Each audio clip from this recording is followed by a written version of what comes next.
برید و با رفتنتون داغ رو دل آدمایی بذارید که لیاقت مهر و محبت شما رو ندارن.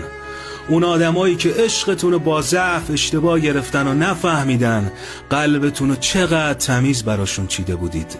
برید بدون توضیح، بدون اشک، بدون خواهش، بذارید نبودنتون نفسشون رو بگیره، بذارید یه شب وسط خنده هاشون اسمتون بیاد و یه دفعه همه چی یخ کنه. آدم تا کی میتونه به کسی محبت کنه که 1000 بار شکوندتش و یه بارم نپرسیده دردت اومد؟ تو زیادی بودی، زیادی خوب، زیادی صادق، زیادی دلپاک. برو جوری که جاشو تا ته جونشون حس کنن. بذار حسرت بودنت سالها گوشه قلبشون لونه کنه. هیچ کس ارزش اینو نداره که خودتو خرد کنی تا بفهم زندگی کنار یه آدم حسابی شانس نیست، یه نعمته. برو با سر بالا و دل قرص و خیال راحت. بذار جای خالیت براشون درس بشه، نه خاطره.